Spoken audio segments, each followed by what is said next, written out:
ಆತ್ಮೀಯ ಮಿತ್ರರೇ, ತಮಗೆಲ್ಲರಿಗೂ ನನ್ನ ನಮಸ್ಕಾರಗಳು. ನಾನು ನಿಮ್ಮ ಪ್ರಸನ್ನ ಮಾಸ್ಟರ್, ಕಿರಿಯ ತರಬೇತಿ ಅಧಿಕಾರಿ, ಗೌರ್ಮೆಂಟ್ ITI ವರುಣ. ಹೊಸದಾಗಿ ಇಲಾಖೆಗೆ ಸೇರಿರ್ತಕ್ಕಂಥ ಕೆಲವು ನನ್ನ ಸ್ನೇಹಿತರು, ಪಿಟ್ಟರ್, ಅದರಲ್ಲೂ ಮುಖ್ಯವಾಗಿ ಪಿಟ್ಟರ್ ಸ್ನೇಹಿತರು, ಈ ಜಾಬ್ ಇವ್ಯಾಲ್ಯೂಯೇಷನ್ಸನ್ನು ಹೇಗೆ ಮಾಡಬೇಕು ಸರ್, ಅದ್ರ ಬಗ್ಗೆ ಒಂದು ಸ್ವಲ್ಪ ನಮಗೆ ತಿಳಿಸಿ ಅಂತ ಹೇಳಿದರು. ಸಾಮಾನ್ಯವಾಗಿ ನಾವು ತಿಂಗಳ ಕೊನೆಯಾರ್ಧದಲ್ಲಿ ಬರುವ ತಿಂಗಳ ಒಂದು ಪ್ಲ್ಯಾನನ್ನು ಮಾಡ್ತೀವಿ, ವರ್ಕ್ ಆರ್ಡ್ರನ್ನು ಪ್ರಿಪೇರ್ ಮಾಡ್ತೀವಿ ಆ್ಯಸ್ ಪರ್ ಬ್ರೇಕಪ್ ಸಿಲೆಬಸ್ಸು. ಮತ್ತು ಬ್ರೇಕಪ್ ಸಿಲೆಬಸ್ಗಿಂತ ಹೆಚ್ಚಾಗಿ ನಮಗೆ ಅವೈಲಬಿಲಿಟಿ ಆಫ್ ಮೆಟೀರಿಯಲ್ಸ್, ಅದಕ್ಕೆ ತಕ್ಕಂತೆ ನಾವು ವರ್ಕ್ ಆರ್ಡ್ರನ್ನ ಪ್ರಿಪೇರ್ ಮಾಡ್ತೀವಿ. ವರ್ಕ್ ಆರ್ಡ್ರನ್ನ ಪ್ರಿಪೇರ್ ಮಾಡಾದಮೇಲೆ ತರಬೇತಿದಾರರು ನಾವು ಏನು ಅವರಿಗೆ ಡೆಮೋ ಮಾಡಿ ತೋರಿಸಿರ್ತೀವಿ, ಏನು ಪ್ಲ್ಯಾನ್ ಇದೆ ಆ ಪ್ಲ್ಯಾನನ್ನು ಎಕ್ಸಿಕ್ಯೂಟನ್ನು ಮಾಡ್ತಾರೆ. ಅಂದರೆ ಜಾಬನ್ನು ಕಂಪ್ಲೀಟ್ ಮಾಡಿ ನಮಗೆ ಹ್ಯಾಂಡ್ ಓವರ್ ಮಾಡ್ತಾರೆ. ಈ ಜಾಬನ್ನು ಯಾವ ರೀತಿ ಇವ್ಯಾಲ್ಯೂಯೇಷನ್ಸ್ ಮಾಡಬೇಕು?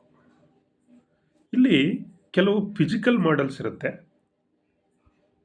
ಕೆಲವು ಜಾಬ್ಗಳನ್ನು ನಾವು ನಾನ್ ಫಿಸಿಕಲ್, ಅದರಲ್ಲಿ ಯಾವುದೇ ರೀತಿ ಮಾಡೆಲ್ಸ್ ಇರಲ್ಲ, ನಮಗೆ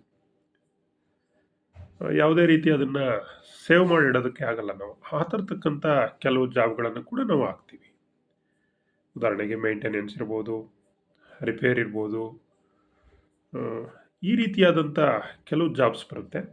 ಆವಾಗ ಅದನ್ನು ಇವ್ಯಾಲ್ಯೂಯೇಷನ್ಸ್ ಮಾಡ್ತಕ್ಕಂಥ ರೀತಿಯೇ ಬೇರೆ ಇರುತ್ತೆ.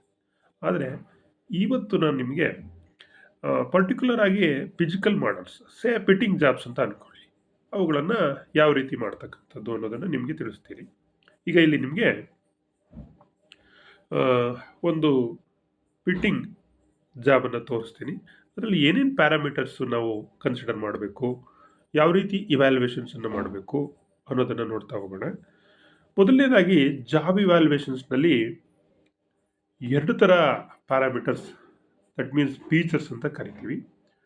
ಇನ್ ಅಡಿಷನ್ ಟು ದಟ್ ಇನ್ನೊಂದು ಪಾರ್ಟನ್ನು ತೆಗೆದುಕೊಳ್ತೀವಿ, that is called attitude part ಅಂತ ನಾವು ಅದನ್ನು ಕರಿತೀವಿ.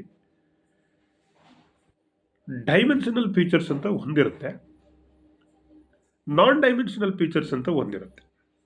ಇವೆರಡಕ್ಕೆ ಮುಖ್ಯವಾಗಿ ನಾವೇನು ಮಾಡ್ತೀವಿ, ಈ ಮಾರ್ಕ್ಸನ್ನು ಡಿಸ್ಟ್ರಿಬ್ಯೂಟ್ ಮಾಡ್ತೀವಿ. ಈ ಮಾರ್ಕ್ಸನ್ನು ಡಿಸ್ಟ್ರಿಬ್ಯೂಟ್ ಮಾಡುವಾಗ ಡೈಮೆನ್ಷನಲ್ ಫೀಚರ್ಸ್ ಅಂತ ಏನು ಬರುತ್ತೆ, ಅದಕ್ಕೆ ಸಾಮಾನ್ಯವಾಗಿ ಒಂದು 50% ಮಾರ್ಕ್ಸನ್ನು ಅಲಾಟ್ ಮಾಡ್ಕೊಂಡಿರ್ತೀವಿ. ನಾನ್ ಡೈಮೆನ್ಷನಲ್ ಫೀಚರ್ಸ್ಗೆ ಒಂದು 50 ಮಾರ್ಕ್ಸನ್ನು ನಾವು ಅಲಾಟ್ ಮಾಡಿರ್ತೀವಿ.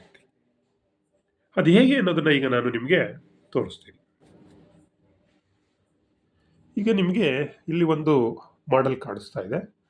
ಸೊ ಇದು ಡೈಮಂಡ್ ಫಿಟ್ಟಿಂಗ್. ಸೊ ಇದಕ್ಕೆ ನಿಮಗೆ ನಾವು MS ಫ್ಲ್ಯಾಟ್ 15 to 10 mm ಫ್ಲ್ಯಾಟನ್ನು ಯೂಸ್ ಮಾಡಿದ್ದೀವಿ. ಸೊ ನಮಗೆ ಒಂದು 2 ಪಾರ್ಟ್ ಎ ಪಾರ್ಟ್ ಬಿ 2 ಪೀಸಿಂದ ಒಂದು 100 mm ಬೇಕಾಗುತ್ತೆ. ಅದರ ಥಿಕ್ನೆಸ್ ಬಂದು 10 mm ಇದೆ.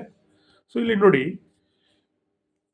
ನಾನಿಲ್ಲಿ ಮಾರ್ಕ್ಸನ್ನು ಹಾಕಿದ್ದೀನಿ. ಡೈಮೆನ್ಷನಲ್ ಫೀಚರ್ಸ್ ಅಂತ ಇದೆ, ಇದರಲ್ಲಿ ಸೈಜ್ ತೆಗೆದುಕೊಂಡಿದ್ದೀನಿ, ABCDE ಅಂತ ತೆಗೆದುಕೊಂಡು size 60 mm, 48 mm, 40 mm, 28 mm ಮತ್ತು ಓವರಾಲ್ ಥಿಕ್ನೆಸ್ ಎರಡು ಜಾಬ್ ಸೇರಿಸಿ ಥಿಕ್ನೆಸ್ಸನ್ನು ತೆಗೆದುಕೊಂಡಿದ್ದೀನಿ. ಟೋಟಲ್ ಒಂದು 100 ಮಾರ್ಕ್ಸ್ಗೆ ಇದನ್ನು ನಾವು ಇವ್ಯಾಲ್ಯೂಯೇಟ್ ಮಾಡಿದಾಗ ಒಂದು ಡೈಮೆನ್ಷನಲ್ ಫೀಚರ್ಸ್ಗೆ 50 ಮಾರ್ಕ್ಸನ್ನು ಇಟ್ಟಿದ್ದೀನಿ. ಇಲ್ಲಿ ಬರೋಣ. ಈಗ ನೋಡಿ, ಇದು 60 mm. ಇದನ್ನು ನಾವು ನೇರವಾಗಿ ನಾವು ಮೆಜರ್ ಮಾಡ್ಬೋದು.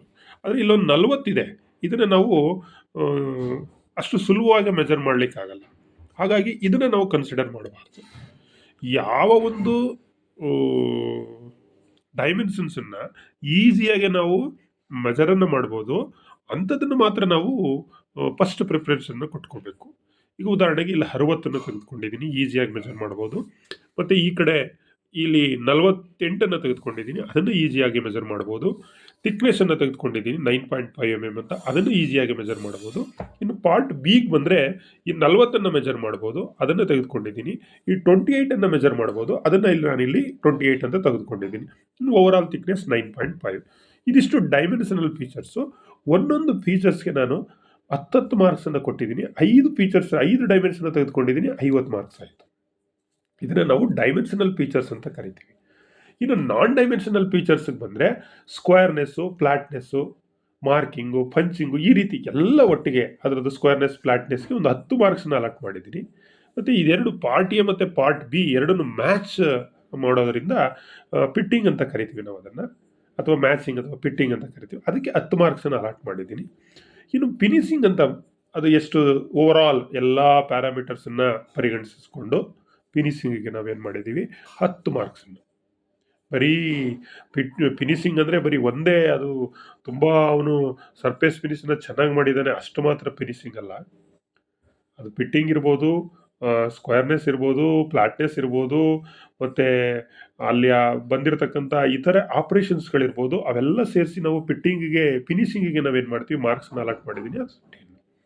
ಇನ್ನಿತರೆ ಇನ್ನೊಂದು ಆಟಿಟ್ಯೂಡ್ ಅಂತೇಳಿ ನಾವು ಒಂದು 20 ಮಾರ್ಕ್ಸನ್ನು ಅಲಾಟ್ ಮಾಡ್ಕೋತೀವಿ ಸಾಮಾನ್ಯವಾಗಿ.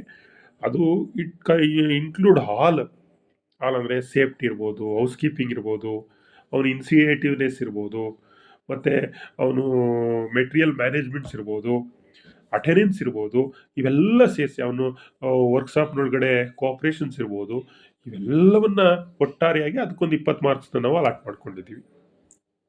ಸೊ ಇದು ನೆಕ್ಸ್ಟ್ ಪ್ಯಾರಾಮೀಟರ್ಸ್ ಆಯ್ತು ಸರ್. ಈಗ 60 ಇದೆ, ಈ 60ಕ್ಕೆ ಮಾರ್ಕ್ಸ್ ಹೆಂಗೆ ಕೊಟ್ಟಿರ್ತೀವಿ? ಹುಡುಗ ನಾವು ಏನು ಮಾಡಿದ್ದೀವಿ ನೋಡಿ, ಇಲ್ಲಿ +/- 0.02 ಅಂತ ಹಾಕೊಂಡಿದ್ದೀವಿ.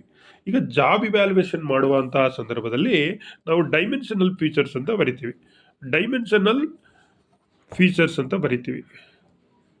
ಈ ಡೈಮೆನ್ಷನಲ್ ಫೀಚರ್ಸನ್ನು ಬರೆದಾಗ ಫಸ್ಟ್ ನಾನು 60 mm ಒಂದು dimension, this is called A ಅಂತ ಅಂದ್ಕೊಂಡ್ರೆ, ಈ ಡೈಮೆನ್ಷನ್ ಹುಡುಗನ ಜಾಬನ್ನು ತೆಗೆದುಕೊಂಡಾಗ ಅವನು ಮ್ಯಾಕ್ಸಿಮಮ್ ನಮ್ಮ ಪ್ರಕಾರ ಎಷ್ಟು ಮಾಡಬೇಕು, ಪೂರ್ತಿ ಮಾರ್ಕ್ಸನ್ನು ಕೊಡಬೇಕಾದ್ರೆ ನಾವು ಅವನಿಗೆ ಅಲವೆನ್ಸನ್ನು ಕೊಟ್ಟಿದ್ದೀವಿ, ದಟ್ ಈಸ್ ಡಿವಿಯೇಷನ್ಸನ್ನು ಕೊಟ್ಟಿದ್ದೀವಿ. ಏನು ಡಿವಿಯೇಷನ್ಸನ್ನು ಕೊಟ್ಟಿದ್ದೀವಿ? +/- 0.02 mm ಅಂತ ಕೊಟ್ಟಿದ್ದೀವಿ. ಅಂದರೆ ಆತ ಈ 60 ಇರೋದನ್ನು ಏನು ಮಾಡ್ಬೋದು, ಮ್ಯಾಕ್ಸಿಮಮ್ ಅಂದರೆ ಎಷ್ಟು ಮಾಡ್ಬೋದು, 60.02 mm ಅನ್ನು ಮಾಡ್ಬೋದು, ಅಥವಾ 59.98 mm ಅನ್ನು ಮಾಡ್ಬೋದು. ಸೊ ಈ ಎರಡರ ಒಳಗಡೆ ಮಾಡಿದ್ರೆ ಅವನಿಗೆ ನಾವು 10ಕ್ಕೆ 10 ಮಾರ್ಕ್ಸನ್ನು ಅಲಾಟ್ ಮಾಡಬೇಕಾಗುತ್ತೆ. ಔಟ್ ಆಫ್ 10ಕ್ಕೆ 10 ಮಾರ್ಕ್ಸನ್ನು 59.98ಇಂದ 60.62ವರೆಗೆ 10ಕ್ಕೆ 10 ಮಾರ್ಕ್ಸನ್ನು ಅಲಾಟ್ ಮಾಡಬೇಕಾಗುತ್ತೆ. ಆದರೆ ನಮಗಿರ್ತಕ್ಕಂಥ ವ್ಯವಸ್ಥೆಯಲ್ಲಿ, ನಮಗಿರ್ತಕ್ಕಂಥ ಟೂಲ್ಸ್ ಇಕ್ವಿಪ್ಮೆಂಟಲ್ಲಿ ನಾವು ಏನು ಮಾಡಬೇಕಾಗುತ್ತೆ, ಅಷ್ಟು 10ಕ್ಕೆ 10 ಕೊಡಬೇಕು, ಮಿಕ್ದವ್ರಿಗೆ 0 ಹಾಕಬೇಕು ಅನ್ನೋದು ಸಾಧ್ಯತೆ ಇಲ್ಲ. ಅದರಿಂದ ಏನು ಮಾಡಬೇಕು, ಜನರಲ್ ಆಗಿ ನಾವು ಒಂದು ಇವ್ಯಾಲ್ಯೂಯೇಷನ್ ಗೈಡ್ಲೈನ್ಸ್ ಅಂತ ಮಾಡ್ಕೋಬೇಕು. ಇವ್ಯಾಲ್ಯೂಯೇಷನ್ ಗೈಡ್ಲೈನ್ಸ್ ಅಂತ ಕರಿತೀವಿ.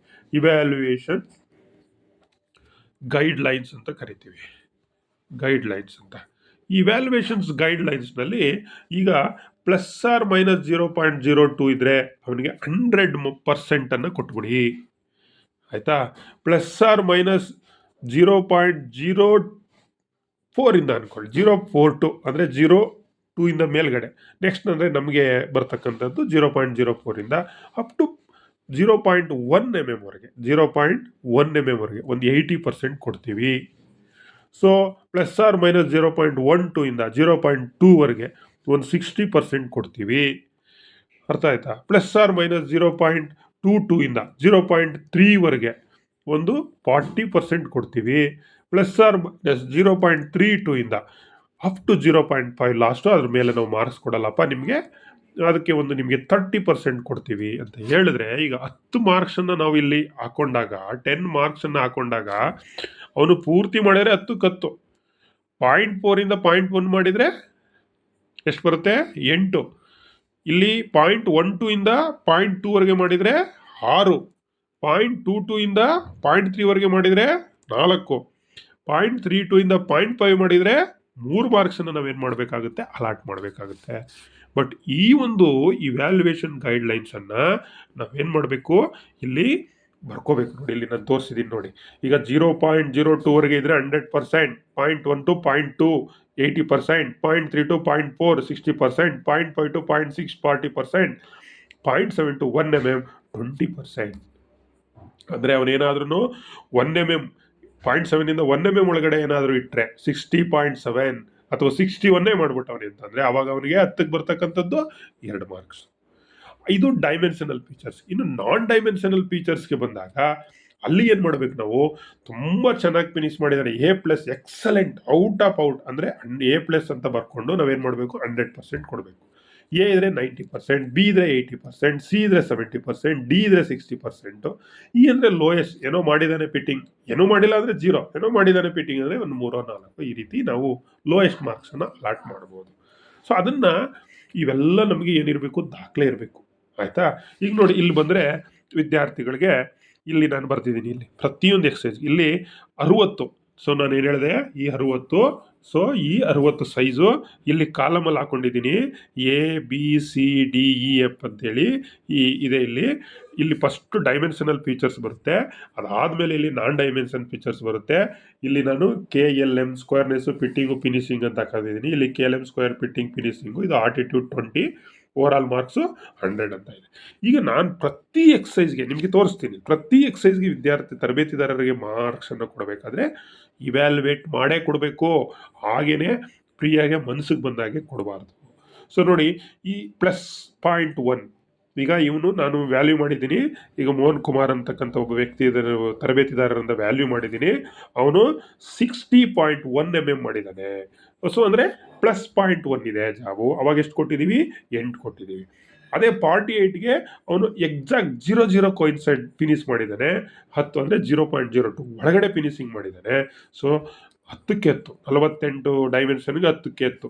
ಅದೇ ರೀತಿ ಇಲ್ಲಿ ನೋಡಿ, ಇಲ್ಲಿ 40ಕ್ಕೆ -1.4 ಮಾಡಿಬಿಟ್ಟ, -1.40 ಮಾಡಬೇಕಾಯ್ತು ಅವನು ಪಾರ್ಟ್ ಬಿ ನಲ್ಲಿ.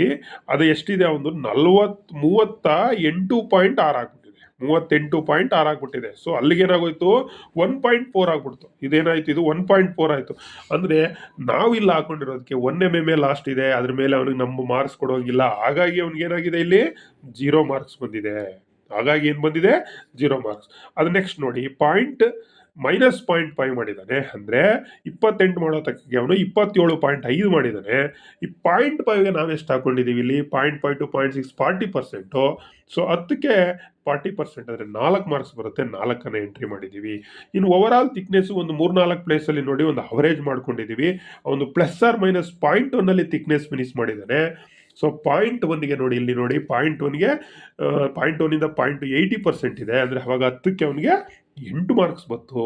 ಸೊ ಈಗ ಈ ಕಡೆ ಬನ್ನಿ, ಇಲ್ಲಿ ಸ್ಕ್ವೇರ್ನೆಸ್ಸು ನಾವು ಸ್ಕ್ವೇರ್ನೆಸ್ ಚೆಕ್ ಮಾಡಿದಾಗ, ಟ್ರೈ ಸ್ಕ್ವೇರ್ ಇಟ್ಕೊಂಡು ನಾವೆಲ್ಲ ಫ್ಲಾಟ್ನೆಸ್ ಸ್ಕ್ವೇರ್ನೆಸ್ಸನ್ನು ಚೆಕ್ ಮಾಡಿದಾಗ ಅದು ಪರವಾಗಿಲ್ಲ ನಮಗೆ ಅನಿಸ್ತು, ಅದಕ್ಕೆ ನಾನು B ಕೊಟ್ಟಿದ್ದೀನಿ.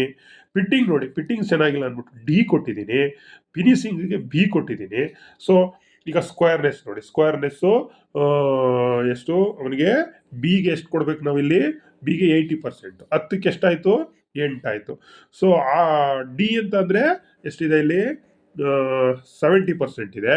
ಸೊ ನಾವೇನು ಮಾಡಿದ್ದೀವಿ, ಅದನ್ನು 60 ಮಾಡ್ಕೊಂಡು, ಡಿ ಅಂದರೆ 60% ಇದೆ, 60% ಇದೆ, 6 ಮಾರ್ಕ್ಸ್ ಕೊಟ್ಟಿದ್ದೀನಿ. ಅದೇ ರೀತಿ ಫಿನಿಶಿಂಗಿಗೆ B ಕೊಟ್ಟಿದ್ದೀನಿ, B ಅಂದರೆ 80%. ಸೊ ಅವಾಗ ಅವನಿಗೆ 8 ಬಂದಿದೆ. ಇನ್ನು ಅವನು ಆಟಿಟ್ಯೂಡು, ಒಂದು performance, housekeeping, initiativeness, cooperations, material handling, attendance, ಇವೆಲ್ಲ ಅವನು ಪರಿಗಣನೆ ಮಾಡಿದಾಗ ಅವನಿಗೆ ನಾನು B ಕೊಟ್ಟಿದ್ದೀನಿ. ಇಲ್ಲಿ ಬಿಗೆ ಎಷ್ಟು ಬರುತ್ತೆ, 16 ಮಾರ್ಕ್ಸ್ ಬಂದಿದೆ. ಇಷ್ಟನ್ನು ಟೋಟಲ್ ಮಾಡಿದಾಗ ಒಂದು 68 ಮಾರ್ಕ್ಸು ಬಂದಿದೆ. ಇದೇ ರೀತಿ ಪ್ರತಿಯೊಬ್ಬ ತರಬೇತಿದಾರನೂ ಕೂಡ ನೋಡಿ, ನಿಮಗೆ ಕಾಣಿಸ್ತಾ ಇದೆ ಇಲ್ಲಿ ಎಲ್ಲ ತರಬೇತಿದಾರರಿಗೂ ಕೂಡ 0 ಬಂದಿದೆ, 10ಕ್ಕೆ 10 ಬಂದಿದೆ, 1 ಬಂದಿದೆ, 2 ಬಂದಿದೆ. ಸೊ ನಾವೇನು ಮಾಡಬೇಕಾಗುತ್ತೆ, ಇವ್ಯಾಲ್ಯೂಯೇಷನ್ಸ್ ಗೈಡ್ಲೈನ್ಸ್ ಪ್ರಕಾರ ಇಲ್ಲಿ ಮಾರ್ಕ್ ಮಾಡಿ ಅವನಿಗೆ ಆನ್ಸರ್ಸನ್ನು ಕೊಡಬೇಕು. ಸೊ ಸಪೋಸ್ ಈ ಡೈಮೆನ್ಷನಲ್ ಫೀಚರ್ಸ್ ಜಾಸ್ತಿ ಇರುತ್ತೆ ನೋಡಿ, ಇಲ್ಲೊಂದು ಜಾಬನ್ನು ತೋರಿಸ್ತೀನಿ ನಿಮಗೆ. ಇದು ಡೌಟೈಲ್ ಅಂಡ್ ರೇಡಿಯಸ್ ಫಿಟ್ಟಿಂಗ್ ಅಂತೇಳಿ. ಈ ಡೌಟೈಲ್ ಫಿಟ್ಟಿಂಗ್ನಲ್ಲಿ ನಾವು ಫಸ್ಟು ಜಾಬನ್ನು ನಾವು ಈಗ ಪಾರ್ಟ್ ಎ, ಇದು ಪಾರ್ಟ್ ಬಿ. ಈಗ ಫಸ್ಟ್ ಇದನ್ನು 38 ತಗೋಬೇಕು. ಈಗ ನೋಡಿ, ಈ ಕಡೆಯಿಂದ ಮೆಜರ್ಮೆಂಟ್ ಮಾಡಿ ಕ್ಯಾಲಿಪರ್ ಇಟ್ಕೊಂಡು ನಾವು ವರ್ನಿಯರ್ ಕ್ಯಾಲಿಪರ್ ಇಟ್ಕೊಂಡು ಮೆಜರ್ ಮಾಡಿದ್ರೆ ಇದು 38 ತಗೊಂಡ್ವಿ. ಅದಾದಮೇಲೆ ಇದು ಇಲ್ಲಿಂದ ಇಲ್ಲಿಗೆ ಎಷ್ಟು, 20 ಇದೆ ನೋಡಿ, ಇದು ಒಳಗಡೆಗೆ ಇಲ್ಲಿಂದ ಇಲ್ಲಿಗೆ 20 ತೆಗೆದುಕೊಂಡಿದ್ದೀವಿ. ಸೊ ಅಲ್ಲಿಗೆ 2 ಡೈಮೆನ್ಷನ್ ಸಿಕ್ತು ನಮಗೆ. ಎಷ್ಟು ಸಿಕ್ತು, ಒಂದು 38 ಸಿಕ್ತು, ಒಂದು 20 ಸಿಕ್ತು. ಇನ್ನು ಒಂದು 2 ಡೈಮೆನ್ಷನ್ ಆದಮೇಲೆ 38 ಒಂದು 20 ಸಿಕ್ತು. ಇನ್ನೊಂದು 48 ಡೈಮೆನ್ಷನ್ಸನ್ನು ತೆಗೆದುಕೊಂಡಿದ್ದೀವಿ ನಾವು. 48 ಡೈಮೆನ್ಷನ್ಸು ನೋಡಿ, ಇಲ್ಲಿ ತೋರಿಸ್ತೀನಿ. 72 ಡೈಮೆನ್ಷನ್ಸು, 72 ಡೈಮೆನ್ಷನ್ಸು, ಥಿಕ್ನೆಸ್ಸು 9.5. ಇವಿಷ್ಟು ಏನು ನಾವು ಇಲ್ಲಿ ಡೈಮೆನ್ಷನ್ಸನ್ನು ಇಲ್ಲಿ ತೆಗೆದುಕೊಂಡಿದ್ವಿ. ಅಂದರೆ ಪಾರ್ಟ್ ಎ ಮತ್ತು ಪಾರ್ಟ್ ಬಿ. ಇಲ್ಲಿ ನೋಡಿ ಜಾಸ್ತಿ ಡೈಮೆನ್ಷನಲ್ ಫೀಚರ್ಸ್ ಇರೋದ್ರಿಂದ 5 ಅಂತ ನಂಬರ್ಸ್ ಕಡಿಮೆ ಮಾಡಿ total out of 100 50% of the marks ಡೈಮೆನ್ಷನಲ್ಗೆ, ಇನ್ನು 50% of the marks non dimensional ಫೀಚರ್ಸ್ಗೆ ತೆಗೆದುಕೊಂಡಿದ್ದೀವಿ. ಯಾವುದೇ ಒಂದು ಎಕ್ಸಸೈಸನ್ನು ನೋಡಿ ಈ ರೀತಿಯಾಗಿ ನಾವೇನು ಮಾಡಬೇಕಾಗುತ್ತೆ, ಇವ್ಯಾಲ್ಯೂಯೇಷನ್ಸನ್ನು ಮಾಡಬೇಕಾಗುತ್ತೆ. ಯಾವುದೇ ಎಕ್ಸಸೈಸ್ ಆದರೆ ನೋಡಿ, ನಾನು ನಿಮಗೆ ಸುಮಾರು ಈಗ ಉದಾಹರಣೆಗೆ ಸೆಕೆಂಡ್ ಇಯರ್ದು ನಡೀತಾ ಇದೆ. ಕೆಲವು ಜಾಬ್ ನೋಡಿ, ಇಲ್ಲಿ ಇದು ಫಸ್ಟ್ ಎಕ್ಸಸೈಸ್ ಎಚ್ ಫಿಟ್ಟಿಂಗ್ ಅಂತೇಳಿ. ಎಚ್ ಫಿಟ್ಟಿಂಗ್ನಲ್ಲಿ ನೋಡಿ ಈ ರೀತಿ ನಾವು ಹಾಕ್ಕೊಂಡಿದ್ದೀವಿ. ಅದು ಡೈಮೆನ್ಷನಲ್ ಫೀಚರ್ಸ್ ಎಲ್ಲ ಇದೆ ನೋಡಿ. ಇಲ್ಲಿ ಇವ್ಯಾಲ್ಯೂಯೇಷನ್ಸನ್ನು ಮಾಡಿರುತ್ತೆ ಆ್ಯಸ್ ಪರ್ ದಿಸ್ ಗೈಡ್ಲೈನ್ಸ್. ಏನಿದು ಗೈಡ್ಲೈನ್ಸ್ ಇದೆ, ಈ ಗೈಡ್ಲೈನ್ಸ್ ಪ್ರಕಾರ ಇವ್ಯಾಲ್ಯೂಯೇಷನ್ ಡೀಟೇಲ್ಸ್ ಮಾಡಿದ್ದೀವಿ. ಅಲ್ಲಿ ನೋಡಿ ನಾನು ಪೆನ್ಸಿಲಲ್ಲಿ ಹಾಕಿದ್ದೀನಿ. ಅಲ್ಲಿ 2 ಕಾಲಮ್ ಇರುತ್ತೆ. ಏನು ಈಗ ಉದಾಹರಣೆಗೆ ಅಂದರೆ 2 ಕಾಲಮ್ ಇರುತ್ತೆ. ಒಂದು ಕಡೆಗೆ ಇದು ಆ್ಯಕ್ಚುಯಲ್ ಡಿವಿಯೇಷನ್ಸ್, ಆ್ಯಕ್ಚುಯಲ್ ಅವನು ಎಷ್ಟು ಮಾಡಿದ್ದಾನೆ, ನಾವು ಮೆಜರ್ ಮಾಡುವಾಗ ಎಷ್ಟಿದೆ ಒಂದು ಆ ಡಿವಿಯೇಷನ್ಸನ್ನು ಬರ್ಕೊಂಡು ಹೋಗಿದ್ದೀವಿ. ಅದರ ಆಧಾರದ ಮೇಲೆ ಮಾರ್ಕ್ಸನ್ನು ಕೊಟ್ಟಿರ್ತಕ್ಕಂಥ ಯಾವುದೇ ಎಕ್ಸಸೈಸನ್ನು ನಾವು ಮಾಡಬೇಕಾದ್ರೆ ನೋಡಿ, ಇದು ಒಂದು ನಾನ್ ಮಾಡಲ್ ಎಕ್ಸಸೈಸು. ಅಂದರೆ ಇಲ್ಲಿ ಯಾವುದೇ ರೀತಿ ಮಾಡಲನ್ನು ಇಟ್ಕೊಳ್ಳೋಕ್ಕಾಗಲ್ಲ.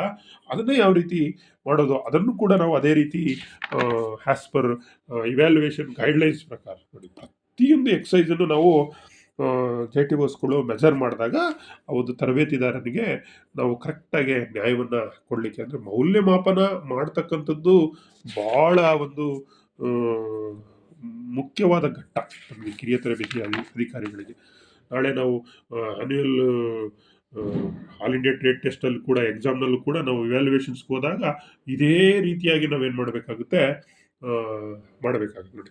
ಪ್ರತಿಯೊಂದು ಎಕ್ಸಸೈಸು ನಿಮಗೆ ತೋರಿಸ್ತಾ ಇರ್ತಕ್ಕಂಥದ್ದು, ಪ್ರತಿಯೊಂದು ಎಕ್ಸಸೈಸಲ್ಲೂ ಕೂಡ ನಾನು ಯಾವುದೇ ಎಕ್ಸಸೈಸ್ನಲ್ಲಿ ನಾವೇನು ಮಾಡ್ತೀವಿ, ಇವ್ಯಾಲ್ಯೂಯೇಷನ್ಸ್ ಗೈಡ್ಲೈನ್ಸ್ ಹಾಕ್ಕೊಂಡು ಪ್ರತಿ ಕಾಲಮ್ನಲ್ಲಿ ನಾವು ಅದನ್ನೆಲ್ಲವನ್ನ ತೆಗೆದುಕೊಂಡು ಅಲ್ಲಿ ಏನೇನು ಪ್ಯಾರಾಮೀಟರ್ಸ್ ಇದೆ ನೋಡಿ. ಇಲ್ಲಿ ನಮಗೆ ಡ್ರಿಲ್ ಇದೆ, ಟ್ಯಾಪಿಂಗ್ ಇದೆ, ರೀಮಿಂಗ್ ಇದೆ, ಚಾಂಪ್ರಿಂಗ್ ಇದೆ, ಇಷ್ಟು ಆಪ್ರೇಷನ್ಸ್ ಇದೆ. ಸೊ ಈಗ ಇಲ್ಲಿ ಡ್ರಿಲ್ಲಿಂಗು, ಚಾಂಪ್ರಿಂಗು, ರೀಮಿಂಗು ಇವೆಲ್ಲ ನಾವು ನಾನ್ ಡೈಮೆನ್ಷನಲ್ ಫೀಚರ್ಸ್ ಅಂತ ತೆಗೆದುಕೊಂಡ್ಬಿಡ್ತೀವಿ. ಅದಕ್ಕೆ ABCD ಅಂತ ತೆಗೆದುಕೊಳ್ತೀವಿ. ಡೈಮೆನ್ಷನ್ ಅಂದರೆ ಮೆಜರ್ ಮಾಡಲಿಕ್ಕೆ ಯಾವುದಿದೆ ಅಂದರೆ ಈಸಿ ಟು ಮೆಜರ್. ಅರ್ಥ ಆಯ್ತಾ? ಎಲ್ಲವನ್ನೂ ಮೆಜರ್ ಮಾಡ್ಬೋದು, ಬಟ್ ಈಸಿ ಟು ಮೆಜರ್ ಯಾವುದಿದೆ ಅಂಥ ಒಂದು ಡೈಮೆನ್ಷನ್ಗಳನ್ನ ನಾವು ತೆಗೆದುಕೊಂಡು ನಾವೇನು ಮಾಡಬೇಕು, ಇವ್ಯಾಲ್ಯೂಯೇಷನ್ಸನ್ನು ಮಾಡಬೇಕಾಗುತ್ತೆ ನೋಡಿ. ಇದರಲ್ಲೂ ತುಂಬ ಡೈಮೆನ್ಷನ್ ಇದೆ. ಇಲ್ಲೂ ಪಾರ್ಟ್ ಎ ಮತ್ತು ಪಾರ್ಟ್ ಬಿ ಇದೆ. ಸೊ ಇದು ನಾವೆಲ್ಲ ಇಲ್ಲಿ ಡೈಮೆನ್ಷನಲ್ಲೋ ನಾನ್ ಡೈಮೆನ್ಷನಲ್ಲೋ ಹಾಕ್ಕೊಂಡಿದ್ದೀವಿ. ಇಲ್ಲಿ ಗೈಡ್ಲೈನ್ಸ್ ಇದೆ, ಇವ್ಯಾಲ್ಯೂಯೇಷನ್ಸ್ ಗೈಡ್ಲೈನ್ಸ್ ಇದೆ. ಸೊ ಇಲ್ಲಿ ಬಂದು ನೋಡಿ ಪ್ರತಿಯೊಂದು ಎಕ್ಸಸೈಸು ಪ್ರತಿಯೊಬ್ಬ ತರಬೇತಿದಾರನಿಗೂ ಕೂಡ ನಾವೇನು ಮಾಡ್ತಾ ಹೋಗಿದ್ದೀವಿ, ಪ್ರತಿಯೊಂದು ಜಾಬನ್ನು ಇವ್ಯಾಲ್ಯೂಯೇಟ್ ಮಾಡಿ ಮಾರ್ಕ್ಸನ್ನು ಅಲಾಟ್ ಮಾಡಿದ್ದೀವಿ. ಸೊ ಈ ರೀತಿ ನಾವು ಮಾಡ್ತಾ ಹೋದರೆ ಒಂದು ಮುಖ್ಯವಾಗಿ ಮೌಲ್ಯಮಾಪನ ಒಂದು ಘಟ್ಟ ಏನಿದೆ ಅದನ್ನು ನಾವು ಯಶಸ್ವಿಯಾಗಿ ನಾವು ಪೂರೈಸ್ಬೋದು. ನೋಡಿ ಇದೊಂದು ನಾವು ಟೇಪರ್ ಹ್ಯಾಂಗಲನ್ನು ಕ್ಯಾಲ್ಕುಲೇಟ್ ಮಾಡ್ತಕ್ಕಂಥ ಒಂದು ಎಕ್ಸಸೈಸ್ ಇದು.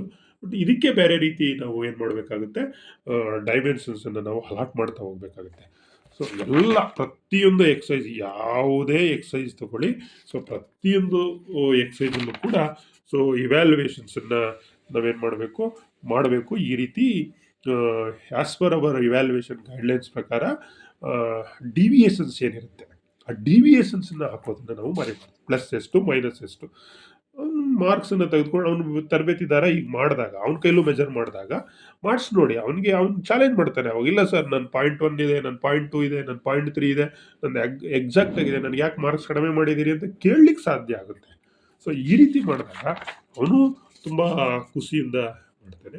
ನಾವು ಕೂಡ ಮೌಲ್ಯಮಾಪನವನ್ನು ಸಮಯ ಹಿಡಿಯೋದಲ್ಲ, ನಮಗೆ ತುಂಬ ಸಮಯ ಹಿಡಿತದೆ. ಇವೆಲ್ಲ ಮಾಡಬೇಕಾದ್ರೆ ತುಂಬ ಸಮಯ ಹಿಡಿತದೆ. ಸೊ ನಾವು ಈ ಕಾರ್ಯಗಳನ್ನು ಮಾಡಬೇಕಾಗುತ್ತೆ. ನಾನು ನಿಮಗೆ ತೋರಿಸ್ತಾ ಇದ್ದೀನಿ ಎಲ್ಲ ಎಕ್ಸಸೈಸ್ದು. ಏನು ಪ್ರಸನ್ನ ಮಾಸ್ಟ್ರು ಹೇಳ್ತಾರೆ ಅವ್ರು ಮಾಡ್ತಾರೆ ಅಂತ ಹೇಳ್ತಾರಲ್ಲ, ಹಾಗಾಗಿ ನಾನು ಏನು ಮಾಡ್ತಾ ಇದ್ದೀನಿ, ಪ್ರತಿಯೊಂದು ಎಕ್ಸಸೈಸನ್ನು ಕೂಡ ನಾನು ನಿಮಗೆ ಗೈಡ್ಲೈನ್ಸ್ ಹಾಕ್ಕೊಂಡಿರ್ತಕ್ಕಂಥದ್ದನ್ನು ನಿಮಗೆ ತೋರಿಸ್ತಾ ಇವ್ಯಾಲ್ಯೂಯೇಷನ್ಸನ್ನು ಹೇಗೆ ಮಾಡಬೇಕು ಅನ್ನೋದ್ರ ಬಗ್ಗೆ ನಿಮಗೆ ಸಾಧ್ಯವಾದಷ್ಟು ಮಾಹಿತಿಯನ್ನು ನೀಡಿದ್ದೀನಿ. ಏನೇ ಡೌಟ್ಸ್ ಇದ್ದರೆ ನನಗೆ ಕಾಲ್ ಮಾಡಿ. ಧನ್ಯವಾದಗಳು ಸ್ನೇಹಿತರೆ.